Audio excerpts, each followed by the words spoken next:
Sanibonani, it is official.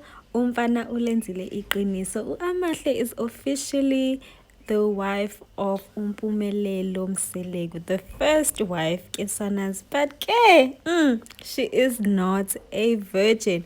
I am sure ukuthi most of us by now have seen the stories, we have watched the episode, and Yosana, I did not expect this twist. If we have not, please go and search for episode yaizolo guys. I am still shocked. I am honestly shocked. Not ukuthi uAmahle uselotsholiwe. Obviously we knew ukuthi bekuzokwenzeka.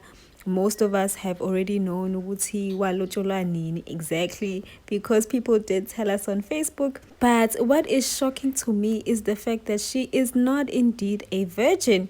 And I don't think people understand how big that is. I'm not seeing people talking about this enough. Some people are saying it does not matter because it happens all the time. At least she's not a baby mama. Haibo guysini. Literally, Umpumelelo 2 seasons ago was talking about this new plan that he had about marrying a virgin because it's his tradition. He actually planned a meeting with his ex, her parents, and his parents, talking about the reasons why their relationship is not working anymore and why they are parting ways. And the main reason was that he is planning to marry a virgin. But now, kwiqiqi umuntu uselobola intombazane ahlangane nayo 5 months ago, and okungaphezulu kwalokho, she is not a virgin. While many people are happy and celebrating that uTirelo has received ikama yakhe, some of us are still shocked and sad for uTirelo regardless of the past. uTirelo was right all along, guys. Ushilo wathi ibingekho indaba yetshitshi. And ngesikhathi esho lokho ke, a lot of people dragged her to field saying ukuthi she is jealous and delusional. But somehow she knew. Ukuthi kwaze kanjani ke asazi, but mina ngiyasola ukuthi Umpumelelo omtshelile. My question now is, why did uAmahle lie about being a virgin, or why didn't she tell her parents before negotiations ukuthi she was no longer a virgin? Because sana, the embarrassment ke sana, because obviously the family is gonna be shocked ukuthi what are you saying manje ngoba thina sazi ukuthi ingane yethu itshitshi. What are you trying to say? Yebo leyo nto. Sana, but I'm sure the sister knew. Mhlambe they didn't know how to tell the mother, because guys, we know kule nkolo yamaNazaretha ukuthi how important it is when daughters, save themselves for marriage. Yebo leyo nto. But maybe she was scared. Asazi ngempela ukuthi where this guy that broke her virginity, where did he go? Manje mina into engiyibukayo ke manje ukuthi why loya baba ethena amakhamera awaphume ngesikhathi besakhuluma ingxoxo zamalobolo. Did he know something before ngoba bebona ukuthi mhlambe izovela le ndaba? Asazi, but it does look sneaky esayidini lakhe uAmahle, because manje it does look as though she wanted to secure the marriage before liphume leli hlazo lokuthi she got married esengayona intombi. Or maybe she thought ukuthi uSibindi uzohambelana na yonke into abayishoyo and protect her image and agree to pay for inkomo kamama, knowing very well ukuthi Amahle akasayona intombi.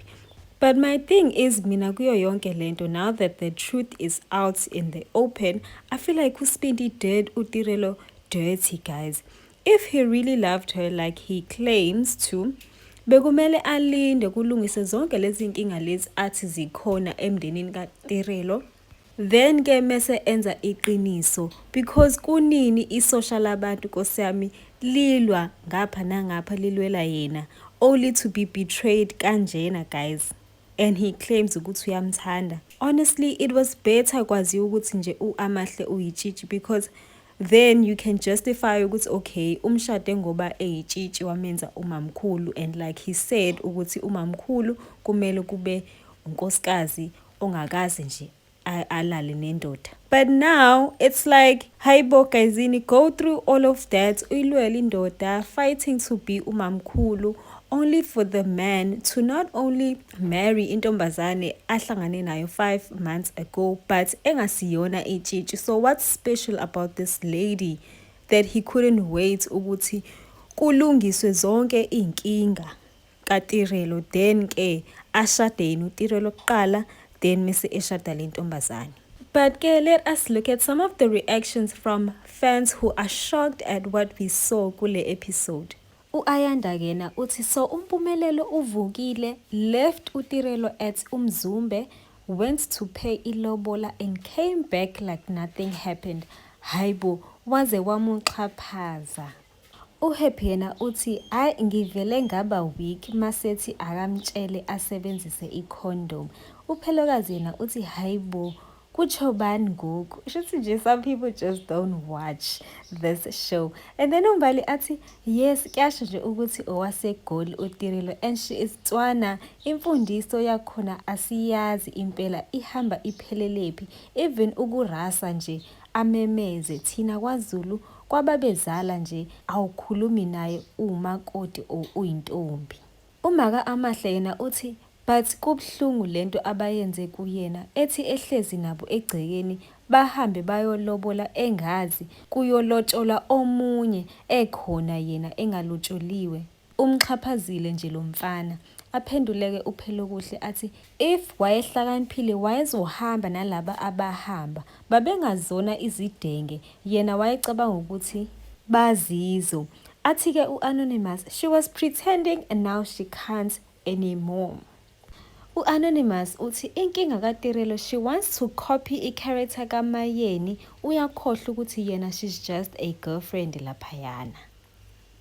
Uzama yena uthi naye lo tata andimazi uzifunani izinto zomjolo. Athi untsikelelo yena I didn't like what Tirelo did kuVuyo and I don't feel sorry for her kuwo wonke lo mgowo akuwo, but la I'm standing with her. Usisi ubezimela standing up for what she doesn't want. Finish. uDora yena uthi ingithusile indlela uTirelo akhuluma ngayo noMseleku, asifundise izingane zethu. Usafuna ukugana kulomuzi kodwa usekhuluma kanje nefuture father-in-law yakhe. Nami I thought that was just uncalled for mfana ngeke, no matter how angry she was bengamele a react kanjeyana. uNompumelelo yena uthi makaphume kuMpumelelo then problem solved, otherwise uba uyaqhubeka noMpumelelo uzoba lihlanya. Akabuze komama bakhe, it's still early for her own sanity. Lo mfana nje akana respect for ibhinqa. Wanceda uVuyokazi waphuma kuye wambona okanciweni umntana uba asoze ndiphile kamnandi apha. uAnara yena uthi so uTirelo was right kule episode yokugcina. There was no virgin at all. Guys, I think for me this one iyona nje shame engibambile mina. Iyona engishokhile nje kunayo yonke into biyenzeka kule episode ukuthi wow, uTirelo was right guys. She was right. But ke sana kuzomsiza ukuthi aphume manje. I think in my opinion like angiboni a recover from this. Ngisho noma esengangena abe unkosikazi wesibili, I don't see how she can progress and evolve into the wife she's meant to be kulomshado. Like yo, I don't see it for her. If nje mina bengusisi wakhe bengizomtshela ukuthi nje sisi shiya phansi. uHope yena uthi kanti akasilo ivirgin, and then aphendule kuAkhona athi ileyo ke engakhulunywa, kuhleli kukhulunywa ngoTirelo. Aphendule omunye athi akukho lutho but akanangane. How many of us abashade bengazona izintombi? Uzama yena uthi akungadlalwa ngalomfana afunwe inkomo angazani nayo. Ababuze ingane izosho ukuthi yasalaphi. Lona uyilobola ngoba eyithanda. Nami yikho ngisho ukuthi umuntu wrong la uAmahle bekumele anike nje umndeni wakhe i-heads up, abatshela ukuthi kwenzeka iphutha, but now usethole umendo, cela nje bimsupport bevala ihlazo lakhe. that is all. Instead of ukuthi lento le iphume nje hey sonke sibhekile sithembile ukuthi nje she is still a virgin. Uthandeka yena uthi khona ubaba owathi awukwazi ungena emzini wendoda uyitshele ukuthi ingane yayo ayiyona intombi uzophuma wopha igazi. Bona bazi ukuthi intombi ingane yabo uwe ofikile wazovela, so bona bafuna ukuthi kube wena ukhipha lezo inkomo abayifunayo eziwu11 uyeke ukubanga umsindo uhloniphe umuzi wendoda. Angazi ke ngumuntu wesifazane ngezwe kusho indoda endala. Aphenduleke uNondumiso athi nami ngazi kanjalo bandla. Hayi sana, we learn every day ngoba mina bengayazi lonke lento lena. So siyabonga ukushare nathi guys.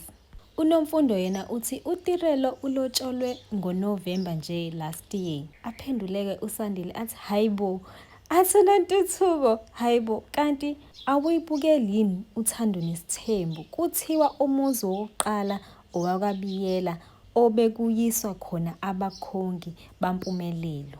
And ngempela guys, I did see ukuthi a lot of people are confused. People still think ukuthi uTirelo is the first wife. So angazi ke when it comes to into kanjalo, but I'm hoping ukuthi more clarity will be heard from uTirelo mhlawumbe because she's always talking about this on her Instagram.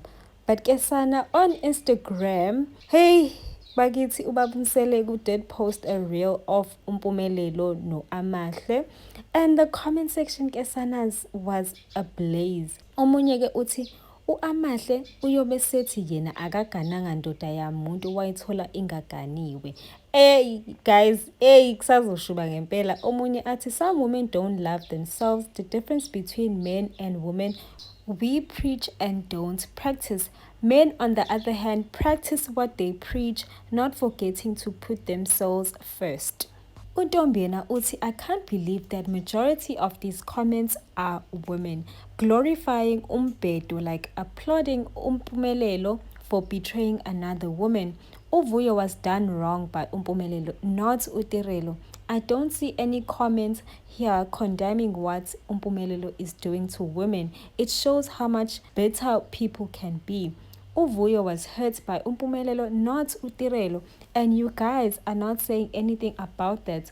Whatever part Tirelo played, she got the go-ahead from Umpumelelo because that's how he was treating Uvuyo. It was obvious to everyone that he did not love her anymore, and you're still putting that on uTirelo. Shu ukhulumile untombi ngiyamuzwa shame, and I agree so much. Like the bashing kaTirelo is just too much. I know guys, we all did not agree with how she was dealing with the situation with Uvuyo, Mpumelelo and everything. But now guys, sekungaphezulu ke manje. But the comment section under Ubaba Mselegu's post is very, very telling ukuthi abantu bacabanga kanjani. To be honest, like mina, I don't think Ubaba Mselegu may poster whether uposta Uvuyo or whether uposta whoever asuke posted. I don't think ukuthi it's that deep. I think Uvuyo came at a time when Umpumelelo was still introducing his girlfriends. His father, was still warming up to the idea ukuthi ingane yakhe isikhulile. So I think around that time, he was making sure ukuthi they are welcomed, ekhayeni lakamseleku and all of that. And I think uTirelo came later on, and the way she came, guns blazing, trying to susa Uvuyo out of the picture is what turned him off kancane. But I don't think ukuthi uyamzonda uTirelo. I feel like nje neutral. He doesn't hate or love. Uphathe nendawo nje. I think into ayifunayo yena umsele ukuthi nje uTirelo ahloniphe ingane yakhe, avume ukuthi uzoba unkosikazi. And it seems like uTirelo is not backing down. Akafuni ukuvuma nje kalula ukuba unkosikazi. But asazi sizophelela phi leyo nto because uqinisile uMpumelelo uzogcina ngempela ayisolile ukuthi wayengavuma ingane early on, ngoba mhlawumbe uyoyithola so number 2 or 3 or 4 ekubeni she could have had that chance of being umamkhulu. But Kesana, I would like to hear your thoughts on this. Please be sure to comment down below, like, share, and most importantly, subscribe. And don't forget to watch the ads. But Kesana, ngizonibona kule elandelayo. Bye guys.